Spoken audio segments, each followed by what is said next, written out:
Morgan Wallen's recent actions have once again led to an embarrassment for both himself and the country music community. Despite his repeated blunders, some fans still stand by him, which not only reflects poorly on Wallen but also paints an embarrassing picture of his supporters. However, the decision to charge Wallen with 3 felonies and a misdemeanor for an incident where no one was harmed may be seen as an excessive response, particularly coming from a police department in Music City known for its aggressive tactics. So here's what happened.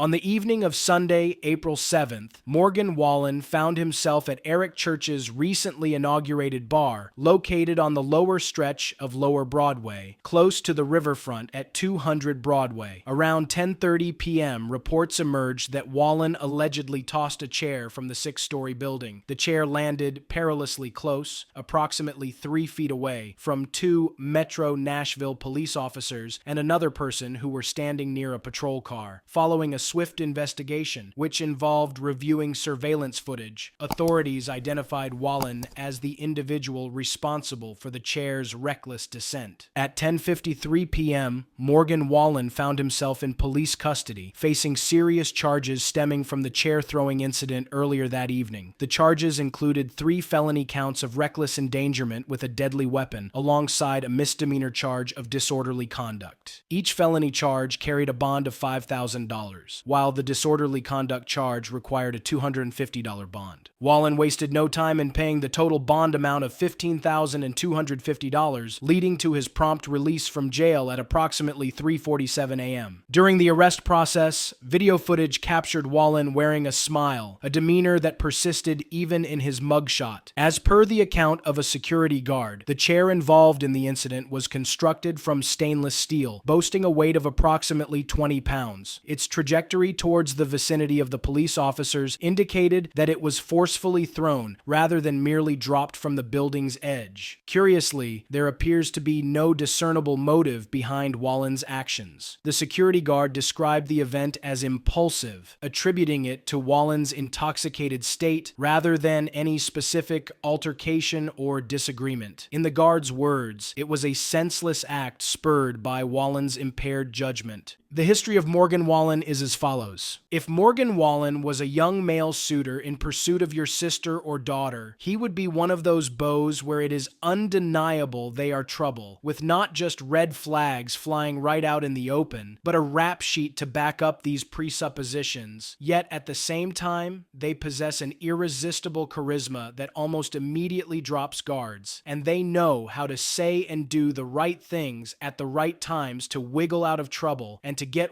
everyone's good side, despite a pattern of bad behavior. This is Morgan Wallen's career and music in a nutshell. He will tell you, "No, I swear, baby, I won't do it again. I've changed," and then get arrested outside Kid Rock's bar on Lower Broad. He'll then tell you he's learned his lesson and is taking a break on social media, only to show up on TikTok making out with random co-eds in Tuscaloosa when he's supposed to be quarantining for SNL. Those opening 2 paragraphs are from Saving Country Music's review of Morgan Wallen's 2021 album, Dangerous, the double album. It's worth noting that this opinion predates Wallen's most notorious controversy, the N-word incident in February of 2021. This incident overshadowed his previous offenses and thrust the entire country music community into the midst of the race debate. It also prompted race activists to intensify their efforts to undermine the genre and demand reparations from its institutions. This issue has gained renewed relevance in recent weeks, particularly with the release of Beyoncé's latest album, Cowboy Carter. It was short-sighted to defend Morgan Wallen back then, even if some thought the N-word incident was blown out of proportion, which some argue it was. And it remains equally short-sighted to defend him now. Hurling a chair from a 6-story balcony onto the densely packed Lower Broadway street below is indefensible, even if it miraculously didn't cause harm. It's almost astonishing that nobody was injured. It's also nonsensical to equate Wallen's actions with those deserving of a felony conviction, as if tossing a chair over a balcony is equivalent to wielding a Colt revolver. Law enforcement enforcement often piles on charges with the expectation of negotiating them down later with the district attorney. It's commendable that Nashville's police didn't handle Wallen with kid gloves. His actions warranted reprimand, perhaps even temporary detention. But let's maintain perspective. It's not the apocalypse. Morgan Wallen's track record doesn't exactly make him a shining ambassador for anything, be it country music, rural culture, conservative politics, hairstyle choices, or any other facet of his public image. This is precisely why he hasn't snagged the titles of CMA or ACM Entertainer of the Year, despite his commercial success. It's not some grand conspiracy or a symptom of woke culture.